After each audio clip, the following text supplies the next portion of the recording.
அனைவருக்கும் வணக்கம். Welcome to Prahlad academy. Today வந்து நம்ம என்ன பார்க்க போகிறோம்னு சொல்லிட்டு பார்த்தீங்கன்னா, அரசியல் அமைப்பில் நம்ம அடிப்படை உரிமைகள் பார்ட் 2 வந்து பார்க்க போகிறோம். அப்போ ஏற்கனவே வந்து அடிப்படை உரிமைகள் பகுதி 1 வந்து நம்ம போட்டிருக்கோம் ரொம்ப டீட்டெயிலாக. ஸோ அது பார்க்காதவங்க அந்த வீடியோவை வந்து பார்த்துட்டு வாங்க, அப்புறம் வந்து உங்களுக்கு கிளியர் கட்டாக வந்து புரியும். ஸோ அடிப்படை உரிமைகளில் பார்ட் 2ல் வந்து நம்ம எதுலேருந்து ஸ்டார்ட் பண்ண போகிறோம்னு சொல்லிட்டு பார்த்தீங்கன்னா, சுரண்டலுக்கு எதிரான உரிமை. சுரண்டலுக்கு எதிரான உரிமையை பற்றி சொல்கிற ஆர்டிக்கல் வந்து எது அப்படின்னு சொல்லிட்டு பார்த்தீங்கன்னா, ஆர்டிக்கல் 23 ஆர்டிக்கல் 24 வந்து எதை பற்றி சொல்லுதுன்னு சொல்கிறோம், சுரண்டலுக்கு எதிரான உரிமையை பற்றி சொல்லுது. அதில் ஆர்டிக்கல் 23 எதை சார் சொல்லுது அப்படின்னு சொல்லிட்டு பார்த்தீங்கன்னா, சட்டவிரோதமாக நம்ம வந்து ஒரு ஆள் கடத்தல் சேர்த்தோ இல்லை கட்டாயமாக வந்து ஒரு தொழிலாளர் முறைக்கு வந்து ஒரு எதிராக வந்து ஒன்று செஞ்சிட்ருக்கோம். ஸோ அதுக்கான பாதுகாப்பை வந்து கொடுக்கறதுன்னு சொல்லிட்டு பார்த்தீங்கன்னா, இந்த சுரண்டலுக்கு எதிரான உரிமை. அதாவது ஒன்றும் இல்லைங்க, சட்டவிரோதமாக நம்ம ஒரு விஷயத்தை வந்து செய்கிறோம், சட்டவிரோதமாக வந்து ஒரு ஆள் கடத்தலையோ இல்லை கட்டாய தொழிலாளர் முறையை வந்து நம்ம பின்பற்றோம். ஸோ அதுக்கு எதிராக கொண்டு வரப்பட்ட சட்டம் தான் எதுன்னு சொல்லிட்டு பார்த்தீங்கன்னா, இந்த சுரண்டலுக்கு எதிரான உரிமை அப்படின்ற சட்டம். ஓகேங்களா? இப்போது இந்த விஷயத்தில் வந்து என்னென்னலாம் நடக்குதுன்னு சொல்லிட்டு பார்த்தீங்கன்னா, பேகார் முறைன்னு சொல்லுவாங்க. அந்த பேகர் முறை சிஸ்டத்தை வந்து ஒழிக்கிறதுக்காக தான் இது வந்து கொண்டு வரப்பட்டது. இதில் கட்டாய வேலை, கொத்தடிமை முறை, அப்புறம் வந்து மனித தன்மையற்ற ஒரு வியாபாரத்தை வந்து நம்ம தடுக்கணும். இதுதான் வந்து இதனுடைய முக்கிய நோக்கமாக வந்து இருக்குது.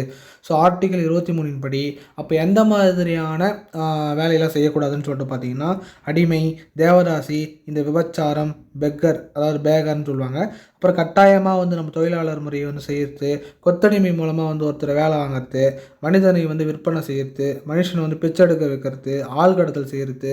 ஸோ இது எல்லா விஷயமும் வந்து இந்த ஆர்டிக்கல்குள்ளே வந்துடும். சுரண்டலுக்கு எதிரான உரிமை இதில் வந்து யாரா பாதிக்கப்பட்டிருந்தீங்கன்னா, ஆர்டிக்கல் 23 படி வந்து நான் வந்து இதன் மூலமாக பாதிப்படைகிறேன்னு சொல்லிட்டு நீங்கள் என்ன பண்ணலாம், போயிட்டு சுப்ரீம் கோர்ட்டை ஸ்ட்ரெயிட்டாக வந்து அணுகலாம். ஓகேங்களா? அதன் பிறகு இதனை தடுப்பதற்காக வந்து சில சட்டங்கள்லாம் வந்து கொண்டு வந்தாங்க. அது என்னென்ன சட்டங்கள் அப்படின்னு சொல்லிட்டு பார்த்தீங்கன்னா, கொத்தடிமை தொழிலாளர் முறை சட்டம் 1976, அதன் பிறகு குறைந்தபட்ச ஊதிய சட்டம் அது வந்து 1948, ஒப்பந்த தொழிலாளர் சட்டம் 1970, சம ஊதிய சட்டம் வந்து 1976 வந்து கொண்டு வரப்பட்டது. இதெல்லாம் வந்து ரொம்ப இம்பார்ட்டண்ட்டான ஒரு சட்டம். அதுக்கப்புறம் ஒரு சட்டம் சொல்கிறாங்க, இது எழுதிக்கிங்க, மனித தன்மையற்ற வியாபாரத்தை தடுக்கும் சட்டம். என்னது? மனித தன்மையற்ற வியாபாரத்தை தடுக்கும் சட்டம். இது 1956 வந்து கொண்டு வரப்பட்டது. ஓகேங்களா? அதன் பிறகு சம வேலைக்கு சம ஊதிய சட்டம். சம வேலைக்கு சம ஊதிய சட்டம்ன்றது 1976 வந்து கொண்டு வந்து இதில் கொடுத்துருக்கேன் கடைசியாக. அடுத்தது வந்து நம்ம பார்க்க போகிறது வந்து என்ன ஆர்டிகல்னால், ஆர்டிகல் 24. இந்த ஆர்டிகல் 24 வந்து என்ன சொல்லுது அப்படின்னு சொல்லிட்டு பார்த்தீங்கன்னா, குழந்தை தொழிலாளர் ஒழிப்பு அப்படின்ற ஒரு விஷயத்தை வந்து சொல்லுது. குழந்தை தொழிலாளர் ஒழிப்பு அப்படின்றது பார்க்கும்போது என்னென்ன அப்படின்னு சொல்லிட்டு பார்த்தீங்கன்னா, 14 வயசு இருக்கிறாங்க பார்த்தீங்களா, அந்த 14 வயதுக்கு உட்பட்ட குழந்தைகள் இருக்காங்க பார்த்தீங்களா, அவங்கள வந்து வேலை வாங்கிறது தப்பியா அப்படின்னு சொல்கிற ஆர்டிக்கல் வந்து எதுன்னு சொல்லிட்டு பார்த்தீங்கன்னா, இந்த ஆர்டிக்கல் 24. ஓகேங்களா? இந்த மாதிரி 14 வயசு கீழே இருக்கிற குழந்தைங்கள்லாம் வந்து வேலை வாங்கிட்டுனா தூக்கி கொள்ள வச்சுருவோம் பார்த்துக்கோ அப்படின்னு சொல்கிறது அதுன்னு சொல்லிட்டு, அந்த மாதிரியான ஆட்களுக்கு வந்து பயமுறுத்தும் ஒரு சட்டமாக வந்து இருந்தது வந்து சொல்லிட்டு பார்த்தீங்கன்னா ஆர்டிக்கல் 24 தாங்க. இதுதான் வந்து ஃபஸ்ட்டு பாயிண்ட். ரெண்டாவது வந்து குழந்தை தொழிலாளருடைய மறுவாழ்வுக்காக மேம்பாட்டு நிதி வந்து எவ்வளோனா 20,000 ரூபாய். அதாவது இந்த மாதிரி குழந்தை தொழிலாளர் வச்சு என்ன பண்ணுறாங்கன்னு சொல்லிட்டு பார்த்தீங்கன்னா செஞ்சிட்ருக்காங்க. ஸோ அவங்களுக்கு ஒரு அபராதமாக வந்து ஒரு 20,000லேருந்து 2 லட்சம் வரைக்கும் போடுறாங்கன்னு இருக்காங்க.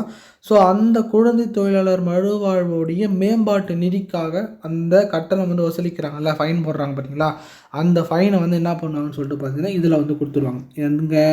இந்த குழந்தை தொழிலாளர் மறுவாழ்வு மேம்பாட்டு நிதி இருக்குது பார்த்தீங்களா, அதுக்கு வந்து கொடுத்துருவாங்க. ஸோ அதுக்காக வந்து என்ன பண்ணுவாங்கன்னா இதை வந்து பயன்படுத்திப்பாங்க. ஓகேங்களா? அப்புறம் வந்து என்ன ஆகுதுன்னு சொல்லிட்டு பார்த்தீங்கன்னா, தேசிய குழந்தைகள் உரிமைகள் பாதுகாப்பு ஆணையம் சொல்லிட்டு 2005 வந்து ஒரு அமைப்பு வந்து ஏற்படுத்துகிறாங்க. 2006 இது குழந்தைகளை வந்து என்ன பண்ணுது, பணியாட்களவோ இல்லை வீட்டு வேலையாட்களவோ நியமிப்பதற்கு வந்து என்ன பண்ணிச்சுன்னா அரசு வந்து தடையாணை வந்து போட்டுச்சு. ஸோ இது வந்து என்னன்னு சொல்லிட்டு பார்த்தீங்கன்னா ஆர்டிக்கல் 24 வந்து நம்ம வந்து பார்க்க போகிறது. ஸோ இப்போ இந்த குழந்தை தொழிலாளர்கள் அப்படின்னு சொல்லிட்டு பார்க்கும்போது 1979 தான் ஃபஸ்ட்டு ஒரு கமிட்டி வந்து அமைச்சிருப்பாங்க. இதை நான் இதில் கொடுக்கல, நீங்கள் வந்து நோட் பண்ணிக்கிங்க. கொஞ்சம் ஏன் வந்து இதில் நான் கொடுக்கலன்னு சொல்லிட்டு பார்த்தீங்கன்னா, வீடியோவை வந்து நீங்கள் வந்து பார்க்காம அப்படியே போயிடுறது. அப்புறம் வீடியோ வந்து நீங்கள் பார்த்தாலும் நோட்ஸ் எடுக்க மாட்டீங்க. நோட்ஸ் வந்து நீங்கள் எந்தளவுக்கு ரொம்ப இம்பார்ட்டண்ட்டாக எடுக்கிறீங்களோ அந்தளவுக்கு வந்து உங்களுக்கு கண்டிப்பாக வந்து எக்ஸாமில் வந்து கிளியர் பண்ணுறதுக்கான 200% வாய்ப்பு வந்து இருக்குது. அதனால் நோட்ஸ் எடுக்கிறத மட்டும் மறந்துடாதீங்க. குழந்தை தொழிலாளர் முறையை வந்து ஒழிப்பதற்காக வந்து ஃபஸ்ட்டு ஒரு கமிட்டி வந்து போட்டாங்க. அது என்னென்னா 1979 வந்து குருபரசுவாமி கமிட்டின்னு சொல்லிட்டு வந்து போட்டாங்க.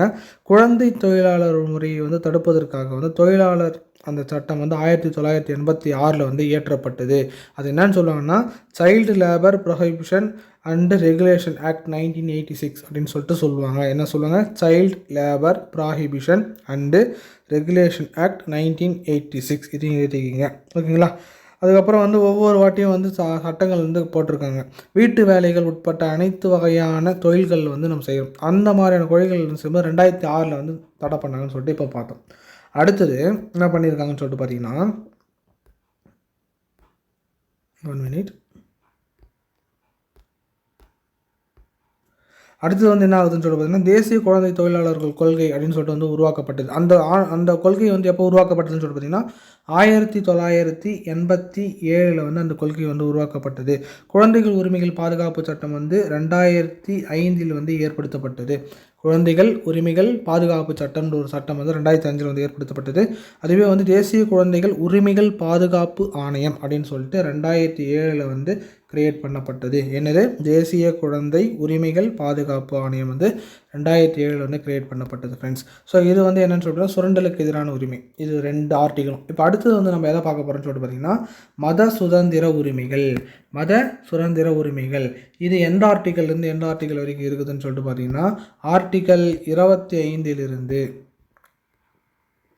ஆர்டிக்கல் 25 ஆர்டிக்கல் 28 வரைக்கும் இருக்குது. அதில் ஆர்டிக்கல் 25 வந்து என்ன சொல்லுது அப்படின்னு சொல்லிட்டு பார்த்தீங்கன்னா மத சடங்குகள் செய்திட, மதத்தை வந்து பரப்புரை செய்வ சுதந்திரமான உரிமையை வந்து தருது. அதாவது நம்மளுடைய நாடு வந்து இந்திய நாடு வந்து மதச்சார்பின்மை உள்ள நாடு. ஓகேங்களா? நம்மளுடைய நாடு எந்த ஒரு மதத்தையும் சார்ந்து வந்து செயல்படலை. அதாவது அரசுக்கு என்று ஒரு தனி மதமே கிடையாது அப்படின்னு சொல்கிறது தான் மதச்சார்பின்மை நாடு. இதுவே வந்து ஒரு மதத்தை சார்ந்து செயல்படும் நாடுகளும் இருக்குது. எக்ஸாம்பிள்னு சொல்லிட்டு பார்த்தீங்கன்னா பாகிஸ்தான் அண்ட் வாடிகன் எல்லாம் இருக்குது பார்த்தீங்களா? இதெல்லாம் வந்து முஸ்லீம்ஸ் மெஜாரிட்டி இருக்கிறதால முஸ்லீம்ஸ் அந்த மதத்தை வந்து சார்ந்து செயல்படும் நாடாக வந்து இருக்குது. நம்மளுடைய நாடு வந்து அப்படி கிடையாது. எந்த ஒரு மதத்தையும் வந்து நம்ம சார்ந்து வந்து செயல்படவில்லை. நம்ம வந்து ஒரு சமய சார்பற்ற நாடு அப்படின்றது ஞாபகம் வச்சுங்க. ஆர்டிகல் 25 தான் சொல்லுது மத சடங்குகள் செய்திட, மதத்தை வந்து பரப்புரை செய்ய சுதந்திரமான உரிமையை நான் வந்து தரேன். நீங்கள் என்ன வேணாலும் பண்ணிக்கலாம். என்னுடைய மதத்தை வந்து நீங்கள் வந்து உச்சபட்சத்தில் வந்து நினச்சி நீங்கள் அதை புனிதமாக நினச்சி என்ன வேணாலும் பண்ணி நீங்கள் வந்து பரப்புரையும் செய்யலாம்.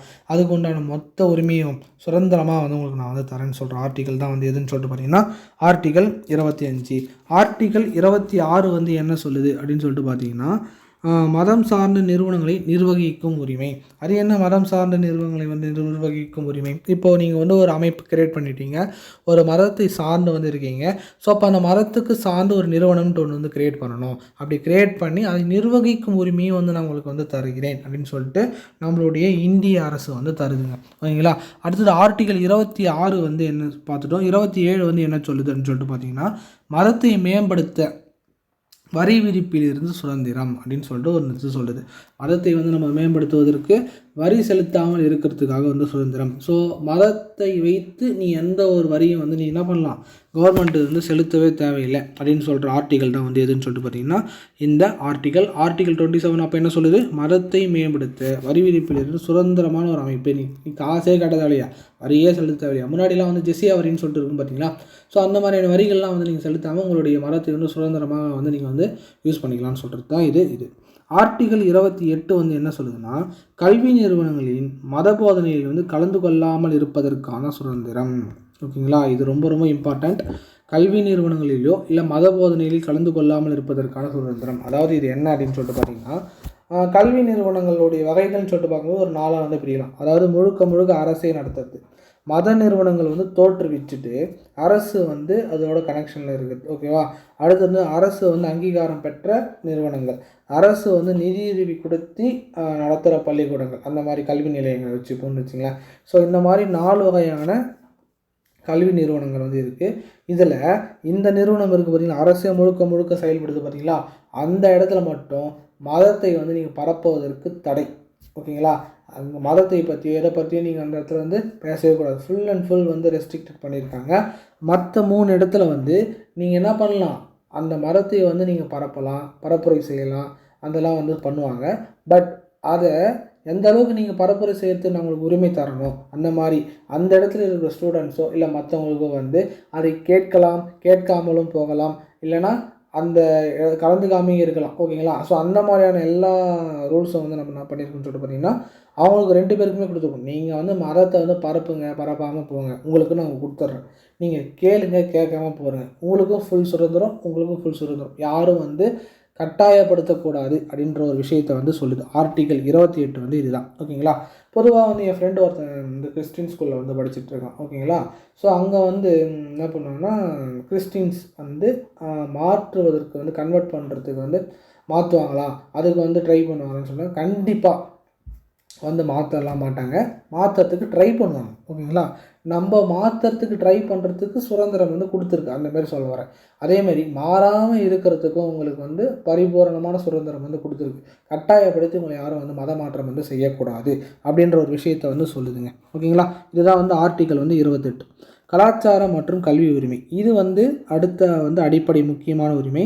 ஸோ இதில் வந்து 29வது ஆர்டிக்கலும் 30வது ஆர்டிக்கலும் வந்து சொல்லுது. என்னது 29வது ஆர்டிக்கலும் 30வது ஆர்டிக்கலும் வந்து சொல்லுது.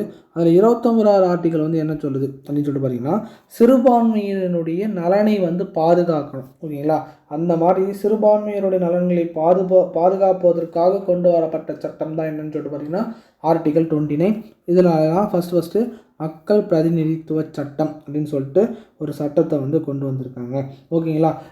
இப்போ இந்த சிறுபான்மையர்கள் யார் அப்படின்னு சொல்லிட்டு உங்களுக்கு ஒரு டவுட் வரும். இப்போது நம்மளுடைய தமிழ்நாடு அப்படின்னு சொல்லிட்டு எடுத்துக்கிட்டிங்கன்னா, நம்ம தமிழ் பேசுகிற மக்கள், தெலுங்கு பேசுகிற மக்கள், மலையாளம் பேசுகிற மக்கள் அப்படின்னு சொல்லிட்டு இருப்பாங்க. ஸோ இதில் ரொம்ப சிறுபான்மையர்னு சொல்கிறது வந்து மலையாளம் பேசுகிறவங்க வந்து ரொம்ப கம்மியாக இருப்பாங்கன்னு வச்சிங்களேன். ஸோ அவங்க வந்து என்னது, இந்த தமிழ்நாட்டில் மொழி வாரியாக வந்து சிறுபான்மையினராக வந்து கருதப்படுவாங்க. ஓகேங்களா. ஸோ அதை பற்றி சொல்கிறது தான் வந்து எதுன்னு சொல்லிட்டு பார்த்தீங்கன்னா இந்த கான்செப்ட். அடுத்தது மொழி வாரியாகவோ சாதி வாரியாகவோ இன வாரியாகவோ வந்து தனித்தனியாக வந்து பிரிச்சிருப்பாங்க. ஸோ அதெல்லாம் வந்து இதில் வந்து நம்ம பார்ப்போம். ஓகேங்களா. ஸோ அந்த மாதிரி சிறுபான்மையினருடைய நலன்களை வந்து பாதுகாப்பதற்காக வந்து கொண்டு வரப்பட்ட சட்டம் தான் இதுன்னு சொல்லிட்டு பார்த்திங்கன்னா மக்கள் பிரதிநிதித்துவ சட்டம். இது வந்து எப்போன்னு சொல்லிட்டு பார்த்திங்கன்னா 1951 வந்து கொண்டு வரப்பட்டது. ஓகேங்களா. இது வந்து உங்களுக்கு புரிஞ்சுதுங்களா. அடுத்து வந்து ஆர்டிகல் 30. இது வந்து என்ன சொல்லுது அப்படின்னு சொல்லிட்டு பார்த்தீங்கன்னா, சிறுபான்மையினருடைய கல்வி நிறுவனங்கள் அதை வந்து தோற்றுவித்து நிர்வகிக்கும் உரிமையை வந்து சொல்லுது.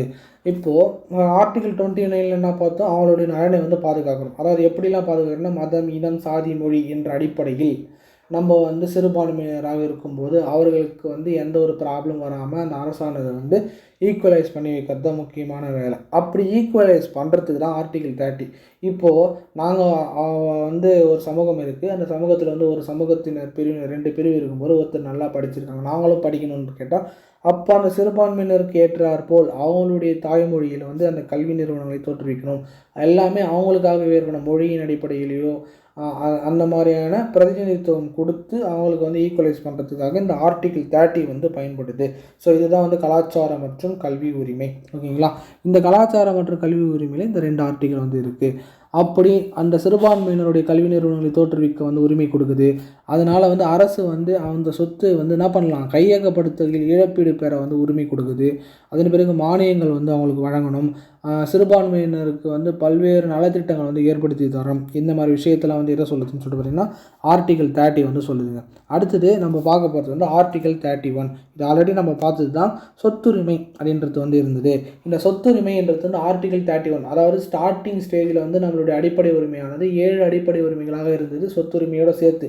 ஆனால் இப்போது மொத்தம் 6 அடிப்படை உரிமைகள் தான். ஏன் அப்படின்னு சொல்லிட்டு பார்த்தீங்கன்னா ஆர்டிகல் 31 என்பது வந்து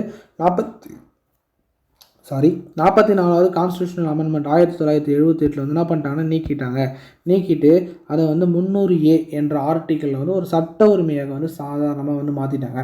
ஏன் அப்படின்னு சொல்லிட்டு பார்த்தீங்கன்னா ஆர்டிக்கல் அடிப்படை உரிமையாக வந்து இந்த சொத்துரிமை இருக்கும்போது நம்மளுடைய இந்தியாவுடைய நலன்களுக்காக வந்து சில ரோடெல்லாம் போடுறோன்னு வச்சிங்களேன், அப்போது வந்து சில ப்ராப்ளம்ஸ் வந்தது. அதேமாதிரி சொத்துரிமை வந்து எல்லாருக்கும் வந்து கிடைக்காததால் வந்து இது பாதிக்கப்பட்டாங்க. ஒரு ஈக்குவாலிட்டி இல்லாத மாதிரி இருந்தது. எல்லாருக்கும் அந்த ஈக்குவலாக வந்து அந்த உரிமை வந்து கிடைக்கல. அதேமாதிரி அந்த நிலங்களை வைத்திருப்பவர்களும் வந்து அரசாங்கத்துக்கு வந்து சில தொல்லைகள் இருக்குது. இப்போது நம்ம ஒரு ரோடு போடுறோன்னு சொல்லிட்டு பார்த்திங்கன்னா அதனால் சில நல்லது வந்து நடக்குதுன்னா அந்த ரோடு போகிற இடத்துல அவங்க வந்து இடம் வாங்கி வச்சுருப்பாங்க. ஸோ அப்படி வந்து வாங்கி வச்சுருக்கும்போது என்னாங்கன்னா அவங்க தரமாட்டேன்னு சொல்லிட்டு சொல்லுவாங்க. அப்படி சொல்லும்போது சில ப்ராப்ளம்ஸ் வருது. பாரு இப்போயே வந்து சாதாரண சட்ட உரிமையாக இருக்கும்போது சில ப்ராப்ளம்ஸ் இருக்குது. அப்போ வந்து அடிப்படை உரிமையாக இருக்கும்போது என்னுடைய அடிப்படை உரிமை போயிடுச்சுன்னு சொல்லிட்டு நீங்கள் போய்ட்டு கேஸ் போடும்போது அது என்ன ஆகும்னு சொல்லிட்டு பார்த்தீங்கன்னா, நீங்கள் எப்படி அவர்களுடைய நிலத்தை வந்து அபகரிக்கலாம்னு சொல்லிட்டு சுப்ரீம் கோர்ட் கேட்டு என்ன பண்ணணும், அவருக்கு ஆதரவாக இருக்கும். அதனால தான் என்ன பண்ணிட்டாங்கன்னா, இதை ஒரு சாதாரண உரிமையாக மாற்றிட்டாங்க. ஓகேங்களா? இப்படி சாதாரண உரிமையாக மாற்றும்போது சில அந்த அளவுக்கு வந்து ரொம்ப ஸ்ட்ரிக்டாக வந்து இருக்காது. ஓகேங்களா? அதனால் வந்து நாட்டினுடைய இறையாண்மைக்கும் எந்த ஒரு பாதிப்பு வராதவனும் இருக்கும். எல்லா மக்களாலையும் சொத்து வந்து வச்சுட்ருக்க முடியாது. பார்த்தீங்களா? அந்த ஈக்குவலைஸ் அந்த இது வந்து உடச்சி கட்டுற மாதிரி இருக்கும். அதனால் வந்து இதை வந்து உடைச்சிட்டாங்க. இப்போ வந்து ஒரு சாதாரணமான சட்டமாக 300A ஆர்டிக்கலில் வந்து இருக்குது. ஓகேங்களா? அடுத்தது வந்து நம்ம பார்க்க போகிறது வந்து என்னென்னா, ஆர்டிக்கல் 32 பாதிக்கப்பட்ட குடிமக்களினுடைய அடிப்படை உரிமைகளை பாதுகாக்கும் உரிமை தான் வந்து எதுன்னு சொல்லிட்டு பார்த்தீங்கன்னா இந்த ஆர்டிக்கல் 32.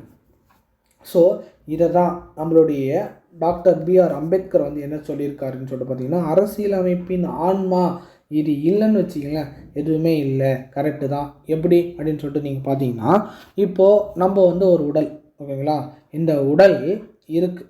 அந்த மாதிரி தான் ஆர்டிக்கல் 14 30 வரைக்கும்னது உடல். இது எல்லாமே வந்து சட்டங்களாக வந்து இருக்குது. இதை ஃபாலோ பண்ணால் எந்த ப்ராப்ளமும் இல்லை. ஃபாலோ பண்ணலன்னா, இதுக்கு ஃபாலோ பண்ணலன்னா என்னையா தண்டனையே இல்லைன்னு வச்சிங்களேன். எவனா அதை ஃபாலோ பண்ணுவானா? பண்ண மாட்டான். ஸோ அதை தட்டி கேட்பதற்கு ஒருத்தர் இருக்கணும், அதை சரி பண்ணுறதுக்கு ஒருத்தர் இருக்கணும். அதுக்காக கொண்டு வரப்பட்ட சட்டம் எதுன்னு சொல்லிட்டு பார்த்தீங்கன்னா ஆர்டிக்கல் 32. ஓகேங்களா? இப்போ உதாரணத்துக்கு நான் சொல்கிறேன். இப்போது நம்ம வந்து ரோட்டில் போயிட்டுருக்குன்னு வச்சிங்களேன். ரோட்டில் நீங்கள் போயிட்டுருக்கிறதுக்கு ஹெல்மெட் வந்து போட்டு போயிருக்கணும்னு சொல்கிறாங்க. ஹெல்மெட் வந்து நீங்கள் போட்டுட்டு போகும்போது ப்ராப்ளம் கிடையாது. போட்டுட்டு போகலன்னா நான் வந்து டிராஃபிக் போலீஸ் வச்சு நான் கண்டுக்க மாட்டேன், எந்த ஒரு ஃபைனும் நான் போட மாட்டேன் அப்படின்னு சொன்னால் யாருன்னா ஹெல்மெட் போடுவாங்களா? மூளை இருக்கிறவங்க மட்டும்தான் போடுவான், மற்றவங்களாம் போட மாட்டான். ஏன்னா வந்து ஹெல்மெட் வந்து உயிரை காக்கும்ன்றது வந்து தெரியும். ஓகேங்களா? அவசர சிகிச்சைகளுக்கு தான் நம்மளுக்கு ரொம்ப பயன்படும். ஸோ அந்த மாதிரி இருக்கும்போது என்ன ஆகுதுன்னு சொல்லிட்டு பார்த்தீங்கன்னா, யாரும் அதை ஃபாலோ பண்ண மாட்டாங்க மோஸ்ட்லி. அதனால தான் ஒரு மேலே இருந்து ஒருத்தர் வந்து கண்காணிப்பதற்காக வந்து ஒரு சட்டம் போட்டு ஆர்டிக்கல் 32 இதெல்லாம் ஃபாலோ பண்ணலன்னா இந்த தண்டனை இருக்குதுன்னு சொல்லிட்டு நீ சொல்லியா அப்படின்னு சொல்லிட்டு ஆர்டிக்கல் 32 மூலமாக சுப்ரீம் கோர்ட்டும் ஆர்டிக்கல் 226 மூலமாக ஹை கோர்ட்டும் வந்து இதை வந்து பார்த்துட்டு இருக்கு. ஓகேங்களா? ஸோ அதில் வந்து 5 வகையான ரிட்ஸ் இருக்குது. அது என்ன ரிட்ஸ் அப்படின்னு சொல்லிட்டு நம்ம பார்ப்போம். ஃபஸ்ட்டு வந்து என்னன்னு சொல்லிட்டு பார்த்திங்கன்னா ஆட்கொணர்வு பேராணை. அதன் முன்னது ஆட்கொணர்வு பேராணை, அதாவது ஆட்கொணர்வு நீதி பேராணைன்னு சொல்லுவோம். ரெண்டாவது கட்டளை நீதி பேராணை. ஃபஸ்ட்டு வந்து என்ன அப்படின்னு சொல்லிட்டு பார்த்திங்கன்னா ஆட்கொணர்வு நீதி பேராணை, கட்டளை நீதி பேராணை, தடை உறுத்தும் நீதி பேராணை, நெறிமுறை உறுத்தும் நீதி பேராணை, அதிகாரம் கோரும் நீதி பேராணை. ஸோ இது இங்கிலீஷில் சொல்லணும்னு சொல்லிட்டு பார்த்தீங்கன்னா ஃபஸ்ட்டு வந்து ஏபிஎஸ் கார்பஸ் அப்படின்னு சொல்லுவாங்க. ஆட்கொணர்வு இருக்குது பார்த்தீங்களா, அந்த ஆட்கொணர்வு வந்து ஏபிஎஸ் கார்பஸ் அப்படின்னு சொல்லிட்டு சொல்லுவாங்க. ரெண்டாவது வந்து கட்டளை நீதி பேராணை, அதாவது கட்டளை உறுத்தும் அல்லது செயலுறுத்தும் நீதி பேராணை அப்படின்னு சொல்லிட்டு அதை சொல்லலாம். அதுக்கு பேர் வந்து என்னன்னு சொல்லிட்டு பார்த்தீங்கன்னா மேண்டமஸ் அப்படின்னு சொல்லுவாங்க. என்னென்னு சொல்லுவாங்க? மேண்டமஸ் அப்படின்னு சொல்லிட்டு சொல்லுவாங்க. அதன் பிறகு தடை உறுத்தும் நீதி பேராணைக்கு வந்து ப்ராஹிபிஷன் அப்படின்னு சொல்லுவாங்க. ஷெர்டியோரரி நெறிமுறை உறுத்தும் நீதி பேராணை இருக்குது பார்த்தீங்களா, அதுக்கு வந்து ஷெர்டியோரரி அப்படின்னு சொல்லிட்டு சொல்லுவாங்க. அதன் பிறகு குவா வாரண்டோ அப்படின்னு சொல்லிட்டு சொல்லுவாங்க. தகுதி முறை வினவும் நீதி பேராணைக்கு வந்து என்னென்னா குவா வாரண்டோ அப்படின்னு சொல்லிட்டு சொல்லுவாங்க. ஸோ இதை வந்து நம்ம ரொம்ப ரொம்ப டெப்த்தாக வந்து பார்க்கணுங்க. ஓகேங்களா? ஏன்னா இதிலிருந்து அதிகமாக டிஎன்பிஎஸ்சியில் ப்ரீவியஸ் கொஸ்டின் வந்து கேட்டுகிட்டே இருக்காங்க.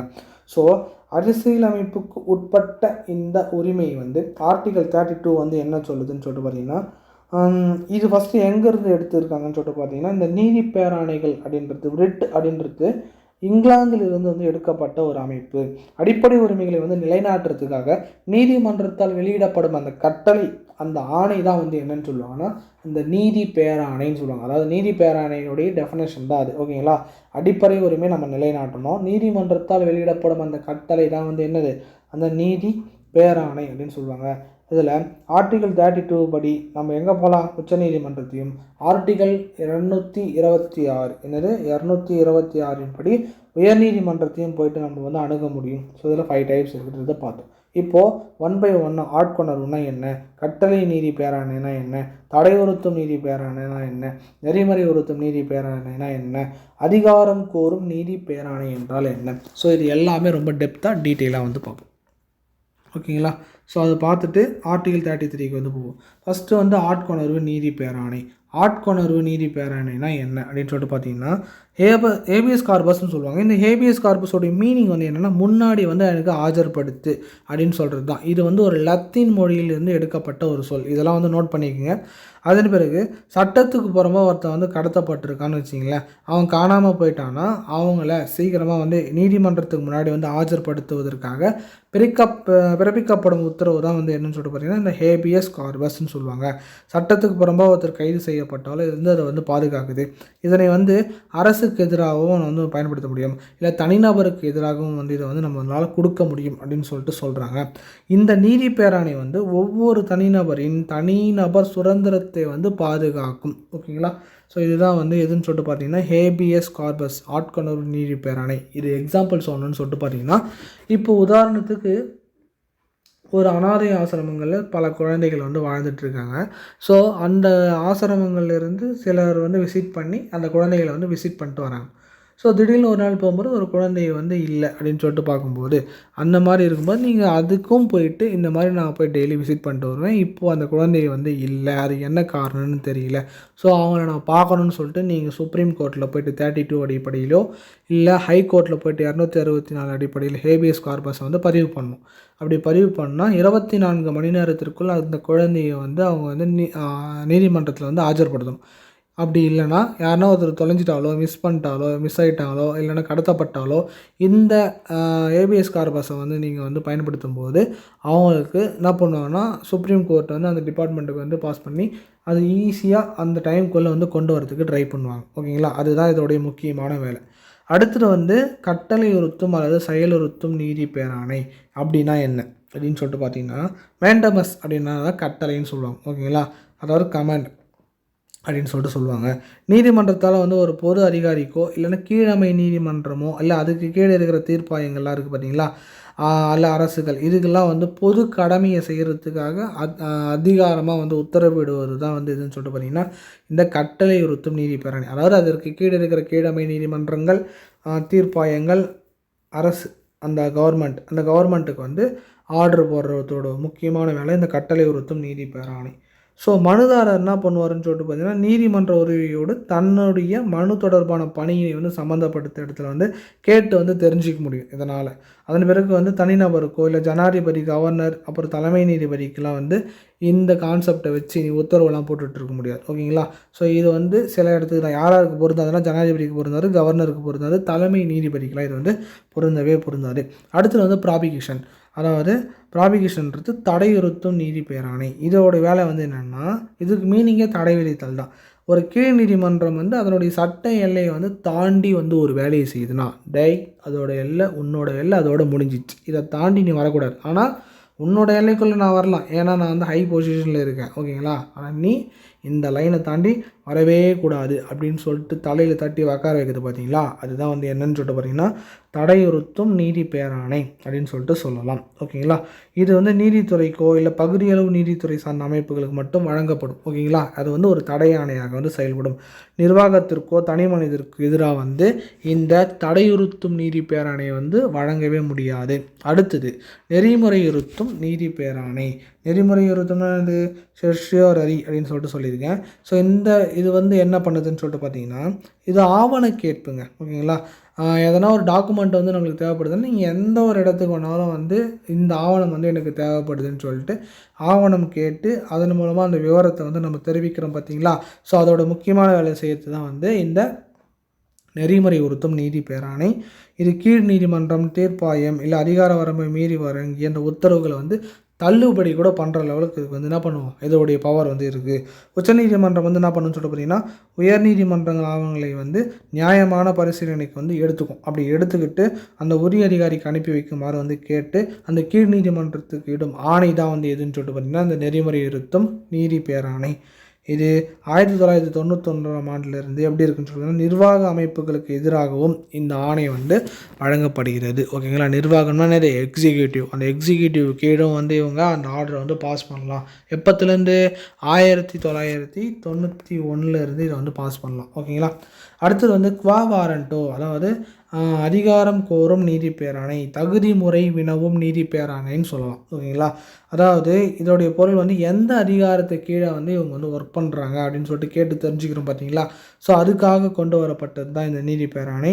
பொதுப்பணியில் இருக்கும் யாராக இருந்தாலும் அந்த பதவிக்கு வந்து அவர் தகுதியுடையவரா அப்படின்னு சொல்லிட்டு ஆராய்வதற்காக வழங்கப்படும் ஒரு உத்தரவு தான் வந்து எதுன்னு சொல்லிட்டு பார்த்தீங்கன்னா இந்த குவா வாரண்ட்டோ. இந்த பேராணை வந்து எப்படி வந்து யூஸ் ஆகுதுன்னா, சட்டத்துக்கு புறம்பாக தகாத முறையில் வந்து அரசு அலுவலகத்தை வந்து கைப்பற்றுறது வந்து இது வந்து தடை பண்ணுது. ஓகேங்களா? ஒரு தனி நபராக இருக்கும்போதோ இல்லைன்னா ஒரு அரசு அலுவலக பதவியில் எந்த தகுதியின் அடிப்படையில் வந்து இவர் அமர்ந்திருக்கிறார், இவரோட வேலையில் இவர் கரெக்டாக அந்த குவாலிஃபிகேஷனுக்கு படிச்சுட்டு வந்து தான் உக்காந்துட்ருக்காரா அப்படின்னு சொல்லிட்டு இதெல்லாம் செக் பண்ணுறதுக்காக வந்து குவா வாரண்ட்டோ தகுதி முறை வினவும் நீதி பேராணை வந்து பயன்படுது. ஓகேங்களா? ஸோ இது வந்து என்னன்னு சொல்லிட்டு பார்த்திங்கன்னா 5 டைப்ஸ். ஓகே. அடிப்படை உரிமைகளுடைய பாதுகாவலன் வந்து யார் அப்படின்னு சொல்லிட்டு பார்த்திங்கன்னா உச்சநீதிமன்றம்னு சொல்லலாம். அதெல்லாம் வந்து புக்லேயே இருக்குங்க. அடுத்தது வந்து நம்ம பார்க்க போகிறது ஆர்டிகல் 33.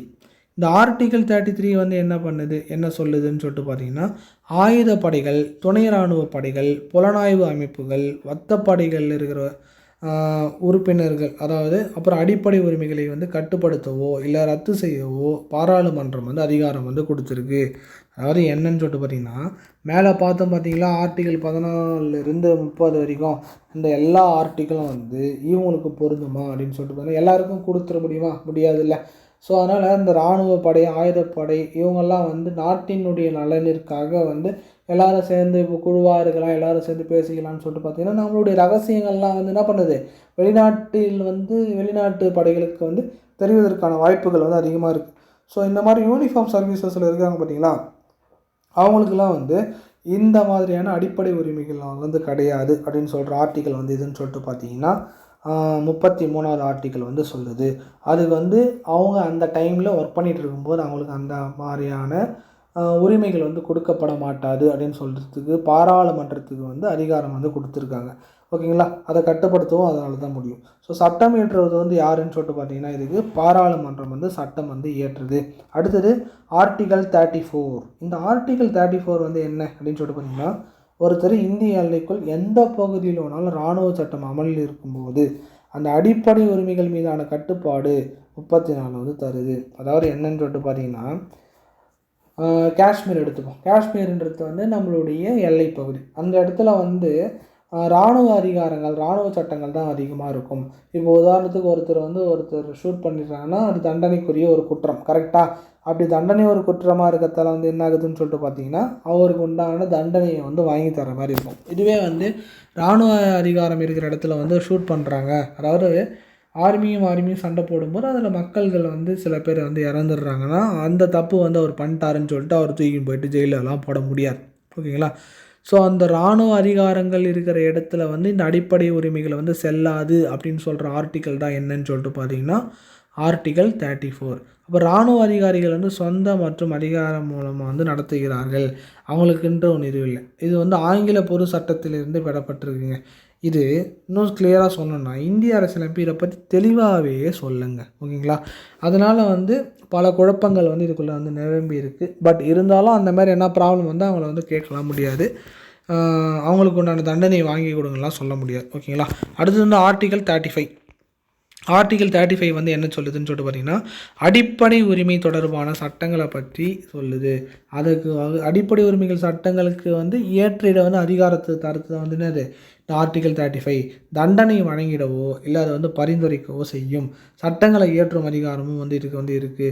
ஸோ எந்த மாதிரியான இப்போ தீண்டாமை செய்யக்கூடாதுன்னு சொல்கிறோம், ஆட்களத்தெல்லாம் செய்யக்கூடாதுன்னு சொல்கிறோம் பார்த்தீங்களா? ஸோ அதுக்குண்டான சட்டங்களை இயற்றுவதற்கும் வந்து இந்த ஆர்டிகல் 35 வந்து பார்த்துக்குது. அப்போ அடிப்படை உரிமைகள் தானாக வந்து நடைமுறைக்கு வரும். சிலவற்றை நடைமுறைப்படுத்துவதற்காக வந்து என்ன பண்ணுது, இந்த பாராளுமன்றம் வந்து சட்டம் இயற்றும் அந்த வேலையை வந்து எந்த ஆர்டிகல் செய்யுதுன்னு சொல்லிட்டு பார்த்தீங்கன்னா ஆர்டிகல் 35 வந்து செய்யுது. ஓகேங்களா? ஸோ இதில் வந்து அப்புறம் வந்து ஆர்டிகல் 352, 356, 358, 360 வந்து பார்ப்போம். ஸோ அதாவது நெருக்கடி நிலை இருக்குது பார்த்தீங்களா, அந்த நெருக்கடி நிலையின் போது என்னெல்லாம் நடக்கும்னு சொல்லிட்டு பார்த்தீங்கன்னா இந்த ஆர்டிகல் 20, 21 தவிர, ஓகேங்களா, இந்த ஆர்டிகல் 20, 21 தவிர எல்லா ஆர்டிகளும் வந்து செயல்படும். இதுவே வந்து உள்நாட்டு கலவரத்தின் போது இந்த 19, 20, 21 இது மூணுமே வந்து என்ன பண்ணிவிடுவாங்கன்னு சொல்லிட்டு பார்த்தீங்கன்னா ஆர்டிகளை வந்து தடை பண்ணிவிடுவாங்க. ஸோ இதை வந்து கரெக்டு தான். ஆர்டிகல் 20, 21 தவிர மற்ற எல்லாத்தையும் வந்து ஸ்டாப் பண்ணிவிடுவாங்க. இதில் 19, 20, 21 தவிர வந்து மற்றதெல்லாம் வந்து ஸ்டார்ட் பண்ணிவிடுவாங்க ஃப்ரெண்ட்ஸ். ஓகேங்களா? ஸோ இதுதான் வந்து அடிப்படை உரிமைகளை நம்ம ஃபுல்லாக வந்து பார்த்தோம். ஸோ இப்போ நம்ம இது வரைக்கும் பார்த்துருக்கோம்னு சொல்லிட்டு பார்த்தீங்கன்னா, நேற்று வந்து ஆர்டிகல் வந்து 12லேருந்து இப்போ 35 வரைக்கும் பார்த்துருக்கோம். இதில் வந்து ஸ்கூல் புக்கில் வந்து பார்த்தீங்கன்னா ஆர்டிகல் 33, 34, 35 இருக்காரு. சில சட்டங்கள் இருக்காரு. சட்டங்கள்லாம் போட்டிருக்காங்க பார்த்தீங்களா? அதெல்லாம் சொன்ன அது இருக்காரு. இப்போ நானே வந்து சிலது வந்து இதில் எழுதியிருக்க மாட்டேன்.